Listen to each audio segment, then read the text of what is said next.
And I am glad you are with me today because this is sort of a second part of the Christmas story that we all tend to hear. In fact, I'm wearing the same Christmas tie that I had last time, even though I didn't point it out then, because this one fits together.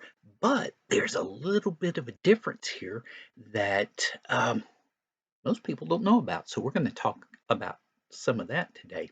So at the time Jesus was born, it was in Bethlehem, and we know the part, and we talked about the part where the shepherds came to visit. Well, a lot of times in our Christmas stories, we kind of mash things together. So it's like the shepherds show up, and then the Magi from the east show up, and they're all there at the same time. But that's not how it worked then. There was a bit of time between the shepherds who showed up the night that Jesus was born and the Magi. Now, the Magi, I have to explain a little bit because they go by different names. Sometimes we call them kings, sometimes we call them wise men, sometimes we call them magi. And pretty sure that they weren't kings, but the wise men and magi work out. If you were with us for the lessons in Daniel, you may remember that in Babylon, when Daniel was put there, he ended up becoming one of the wise men reporting to Nebuchadnezzar. Now, one of the things about being a wise man in that position is that you might be able to speak for the king, and so that may be how um, people got to calling them kings. Now, the other thing, and most people do not know this at all, is they think there were three magi who went to visit Jesus. Well, all we know is that there was more than one because the Bible just tells us there were magi, um, or wise men, not a wise man. And they come up with a number three by what they brought. But I'm getting a little bit ahead of myself. So let me pick you up with the story on what was happening. So after Jesus was born, it appears that Mary and Joseph took Jesus to the temple and went through the proper ceremonies and must have gone back to Bethlehem.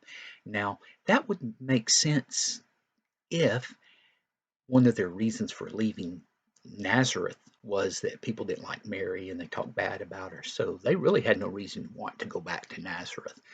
And Joseph had the job either, we've heard for years that he was a carpenter, they worked with wood. More recently, there's been thought that he was actually a stonemason. He worked with stone. Uh, Either way, he worked with his hands, and if he were skilled at it, then he would be able to pick up work just about anywhere that he went. And so it seems that he may have decided that they should just stay in Bethlehem. The people didn't know anything bad about Mary, and because of what the shepherds had done, the people in that area would have known that there was something magnificent that had happened and were probably a lot more friendly than people would have been anywhere else they would have lived. So that makes sense for them to stay there. Now, turns out that there was something in the night skies that the Magi saw that led them to believe that a king of the Jews had been born. And that presents a couple of interesting things because we don't know if the Magi were Jewish or not. Now, I'm thinking that um, they probably were Jewish because there were a lot of Jewish people who didn't go back to Israel when they were allowed to go back. A lot of them stayed where they were, kind of like Daniel had done. So they may have been Jewish. It's also possible that they were not Jewish, but they knew about the Jews because the Jews had been in captivity, and plus Daniel had shown that his God could do things. And so that would have made the Jewish people and their religion very interesting to the Magi. So whether they were Jews or not, they didn't know everything about God, but they obviously knew something. So they headed out. We think that they probably saw uh, a time in the night sky when one of the planets lined up with a star. And it may have been more complicated than that, but that seems to be the best explanation because the planets will continue to move. The stars do move, but um, not where anyone can tell over the course of a lifetime. So, pretty much the only thing they saw changing would be where planets were in the night sky. So, they head to Jerusalem because they know that's where the Jewish people are concentrated. And they go to Herod and they see him and they say, okay, we're here to see um, the child who has been born and who's going to be the king of the Jews. Well, Herod, as you may know, was not Jewish, and this upset him a lot. Now, what we find out about Herod is that he's a bad guy. I mentioned that before, but I did a little more study on him. He had 10 wives, so he had a lot of children, and one of the wives he had killed. Um, the son who, well, there were two sons of his, and he thought they might be getting together to get rid of him, and so he had them killed. And then he had another son who, 5 days before Herod died from disease, he had this son killed. So he was not a nice guy. He was killing his own children. Of course, there were plenty of others around because he had so many wives, and one of those would end up becoming uh, king after Herod died. Well, Herod was real big on staying king, and so when he heard this king had been born, even though he was an old man, he wanted to put a stop to that. Well, he lied to the Magi and said, "Oh, well, I want you to go find them, and when you find the child, let me know so that I can come to him and pay homage to him." A lot of times we'll say worship him, but one of the things they would do uh, in the presence of great people would be to bow down.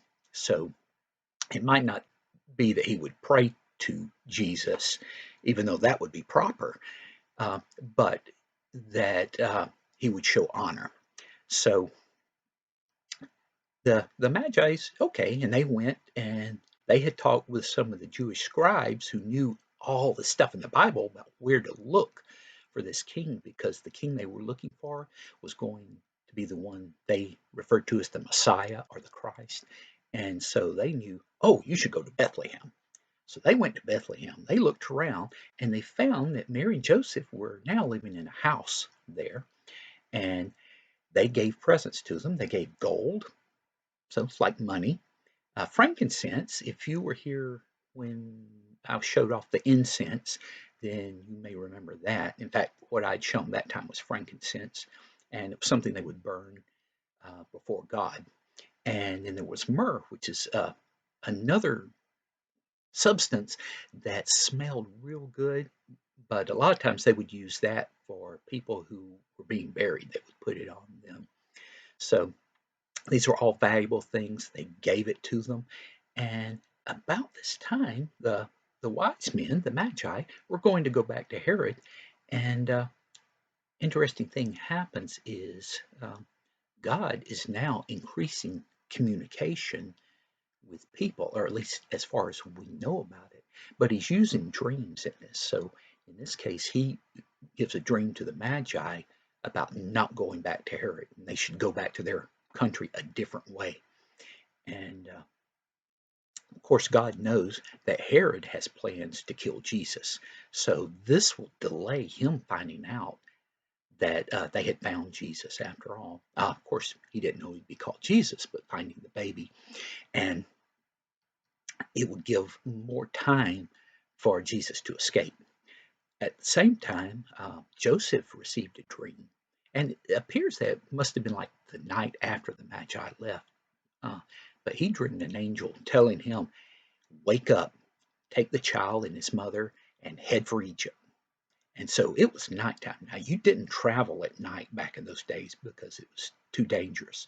Now, with clear skies and all that you would have with that, and that's pretty common in that part of the world, starlight and moonlight would be sufficient for them to be able to see their way. But it was just dangerous because there were a lot of bad guys on the roads. But they headed out. They got to Egypt where it was safe. Herod was furious about the Magi leaving without telling him. And he had asked them when they had seen the star, and they had told him so. He sent soldiers in to find every child, every boy child in Bethlehem and the area around it who was 2 years old or younger and killed them. So here he was killing a bunch of babies too. So that's just another thing that tells us how bad of a guy it was. Well, eventually he ended up getting diseased and dying, and not a moment too soon. He really needed to be dead. The problem is a lot of times when a bad king dies, another bad guy takes over, and that's what happened. One of his sons he didn't kill became king, and he was just as bad as his father. He was also called Herod because they got into a way of calling all of those people in his family by the same name. Um, just like in North Korea today, they have a lot of leadership, and they've been all had the last name of Kim. um, Joseph gets a second dream that tells him that the ones after you are dead, and so head on back to Israel. So he heads back. He finds out that this son is now the king, and he's worried about it. Well, God gives him another dream and says, you don't have to stay in Judea. You can go back to Galilee. So they go back. Well, their options are kind of limited. He needs a place where he can keep Jesus safe, and he needs to have a place where he can work. Well, that kind of puts him in the need of going back to Nazareth, where people know him and he can get a job. And so that's where they go. Now, you might think, well, what about when they were in Egypt? Well, they had the gifts from the Magi that would help pay for things for a while. But also, there were a lot of Jewish people who had gone to Egypt back when Nebuchadnezzar uh, took over Judah. That's a story from way back. But they had stayed there. So there would have been Jewish people he could have gotten to and gotten help from. So at this point in the story, what we have is people are after Jesus. Now, naturally, you have people who are evil for their own reasons, but also you have to remember that the devil is also after Jesus. And we're going to talk about that more in an upcoming lesson. But for today, I'll leave with you this that God's people will get much help from God. They have to be willing to do things that may be scary, and they have to trust God. If God leads them somewhere, then um, there's no cause for them to worry, even though um, it may seem dangerous. So, in this, we're going to see more things that happen as Jesus gets older. And for now, I will let you go with this lesson, um, and I will hope to talk to you soon. Goodbye.